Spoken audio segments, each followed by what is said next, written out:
Hey guys, Even here, and in this video we're gonna talk about who was the best uncrowned Mr. Olympia of all time. It's definitely hard and doesn't really make a lot of sense to compare two different eras, since the judging criteria was different, bodybuilding physiques were on different levels. So what are we exactly going to compare? Are we comparing how good these bodybuilders were against the competitors they were competing against, or how good were they if they were competing all at once? And the judging criteria didn't really change a lot, but the quality of competitors has changed. It's not that the judges wanted to see physique like Arnold's back in the 60s and the 70s. They wanted to see Ronnie Coleman back then, but it didn't happen because it was impossible, because they didn't have the access to all the equipment and all the drugs mainly. So it evolved. Bodybuilding evolved because that's what it was striving for. So, in this video, we're gonna take all the bodybuilders and we're gonna put them on one stage. And the judging criteria is going to be the judging criteria of today. When I say today, I mean the last 20 years, because that's where bodybuilding hit its peak. And since then, it didn't progress, it didn't evolve at all. It actually digressed a little. Bodybuilders are just not as big or as conditioned as they were back then, because they are not competing against freaks like Ronnie Coleman. Why are there no freaks like Ronnie Coleman? Because people don't have to push the envelope that much if they want to be successful in bodybuilding. You can just have your social media and you will have all your millions of dollars. So we're probably never gonna see physiques like Ronnie Coleman or Dorian Yates or Jay Cutler at their best, or Phil Heath for that matter, 2011 or 12 or 13. So any bodybuilder from today, from the past 20 years, would beat other bodybuilders from the 60s, 70s, 80s. The 90s though, the 90s were pretty tough. That's when bodybuilding started to become something different, something new, something freakier. After Dorian Yates, everybody else chased the mass and also had to come conditioned because of his crazy conditioning. So this list is not gonna be consistent of any 60s, 50s, 70s or even 80s bodybuilders. It's gonna be only 90s, 2000s and 2010s, because that's when bodybuilding really became bodybuilding as we know it today. And the judging criteria was always the same, really. I don't think it ever changed. I don't think judges changed their criteria at any point. I think they always wanted the same things: mass, conditioning, symmetry, presentation, and that's pretty much it. Some things have the priority over the others. For example, posing is not that important, not today. During the 90s it was scored, now it's not. Also, the conditioning. The conditioning is not that much of a priority today in open bodybuilding. You need to be big, you need to be full, and that's what judges want to see.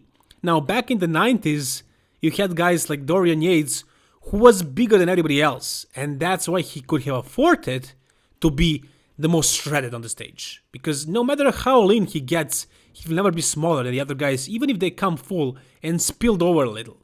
So they had to follow him, and they had to be conditioned as well. So that's why we had really good conditioning during the 90s, but not many of them actually had shredded glutes, because it was just becoming an established standard. Dorian Yates kind of started it, as a Mr. Olympia of course. Ronnie Coleman just took it to another level, and that's when it became a must. Ronnie was always conditioned, but he always came in super full. Dorian was peeled, but he came a little flatter every single year, because he knew that that's the way he's going to win. And it was the truth, because nobody was as big as him. If Dorian competed against Ronnie and tried to beat him, Dorian would have to come much fuller, because if he didn't do that, he would be dwarfed by Ronnie, and he would look like a middleweight against heavyweight. So the mass is kind of a priority, if it is defined just enough. Then you have conditioning, so who has better separation. Then you have the symmetry, who has better proportions, lines, shape of the muscle, completeness of the physique as well. And then the last thing is probably the presentation or the posing. So let me give you my top 5 first before I start analyzing who was the best uncrowned Mr. Olympia. So number 1. Birds on the trees already know who is the best bodybuilder of all time, who is the greatest. That's Ronnie Coleman, of course. Any show against anybody, he would beat them if he was at his best. It's just unarguable. But if you ask me which physique is my favorite, because personally I found Ronnie's physique a little bit boring. Yeah, it was insanely freaky, crazy, but it was too complete and it wasn't exactly unique. So my favorite physique of all time would be Dorian Yates, no doubt about that. And then I would have Jay Cutler in second place. But since I'm considering the judging criteria, who is the best bodybuilder if they all competed, it would be Ronnie Coleman. Then it would be between Phil Heath and Jay Cutler and Dorian Yates, but I would have to say Phil Heath second. Then I would say probably Dorian and then Jay Cutler. And fifth spot, in my opinion, is not any Mr. Olympia. Because how many good Mr. Olympias do we have? Sergio Oliva? No. There are better bodybuilders than him later on, of course. He was a champion a long time ago. Bodybuilding wasn't evolved yet. Not Arnold, not even Lee Haney. As far as the modern bodybuilders, Shawn Raynor, Brandon Curry, Dexter Jackson, no, there are better bodybuilders who never won the Mr. Olympia and yet were better than these guys who actually won the Mr. Olympia because the competition was weaker at those years. I'm not taking anything away from them. They were consistent, they were there, and they took the opportunity, but they were not the best bodybuilders of all time. They're not in that top 5 of mine. So who is in that top 5? Couple of guys, and let's decide who is the best of them. Kai Green is definitely one of them. Kevin Levrone, Flex Wheeler, Shawn Ray, Nasser El Sambadi, maybe even but probably not Victor Martinez. Let's start by eliminating the ones that are definitely not. So, Shawn Ray and Nasser El Sambadi are going to fall out of that list. Why? Firstly, Nasser, he never really had that grainy, gnarly conditioning, especially from the back. His glutes and his back, I never really saw them super shredded. Not like Ronnie's, not like Dorian's. People say he deserved to win that 97 Mr. Olympia because he was definitely way more dominant from the front, but he was not as sharp. Especially from the back. Also, I didn't really like his proportions when it came to the length of his legs to his torso. I didn't like that proportion, and for that reason, and the conditioning factor as well, and overall shape of his physique, he didn't have the smallest waist, unlike some of the guys who are actually gonna be considered for that top spot. So I think Flex Wheeler and Kevin Levrone are better than him. Why not Shawn Ray? Because Shawn was too short and too small. He was usually at around 210 pounds, and he didn't even want to get any bigger than that. And that's pretty small for a bodybuilder. For the best uncrowned Mr. Olympia of all time, that's pretty small. Let's be realistic. And also, he didn't really have that crazy stature. He was short. So he falls out of that mix. Who do we have left? We have Kevin Levrone, Flex Wheeler, and Kai Green. And also Victor Martinez, I guess. So let's just say that Victor Martinez is not really in that top mix because he wasn't even able to beat Jay Cutler when Jay was really off.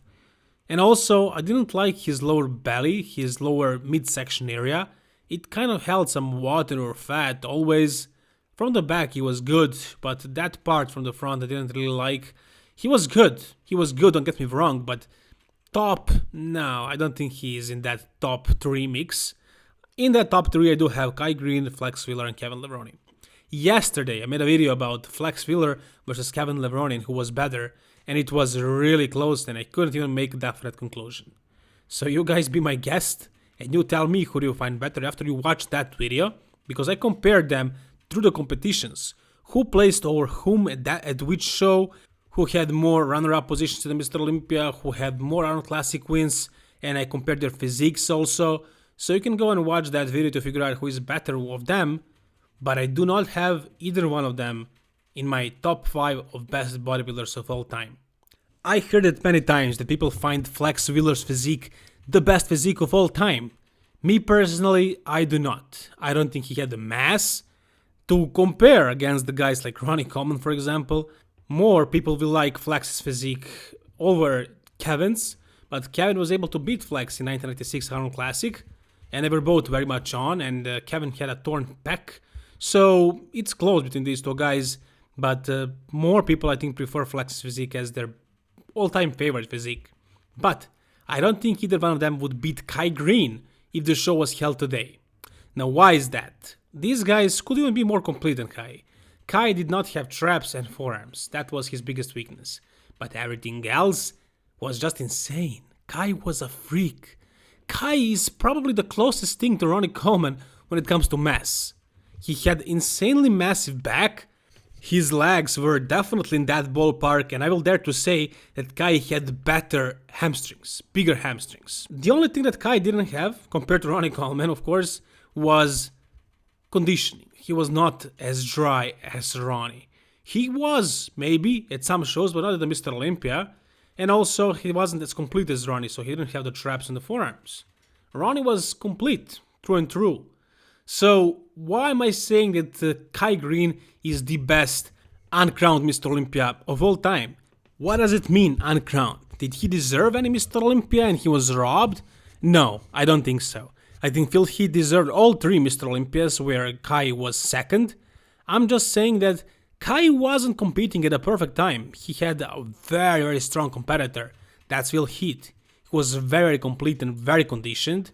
And if Kai stayed in the game, if he never gave up, it would be the same thing like Jay Cutler, for example. Jay Cutler was there, and he was the runner-up to Ronnie Coleman for many years. 3-4 years, how many you tell me? And then eventually, he beat him. If Kai Greene stayed here and was playing it smart and safe, he would be a Mr. Olympia today because he was way better than Shawn Raynor and Brandon Curry. Come on, it wasn't even close. Me personally, even though I don't like his personality much or at all, I will consider Kai Greene 5th best bodybuilder in the history of bodybuilding. He had the required mass, he had the conditioning, maybe not completely, totally peeled, but he was conditioned. It was very close against him and Phil. He was bigger, but he wasn't as complete and as shredded.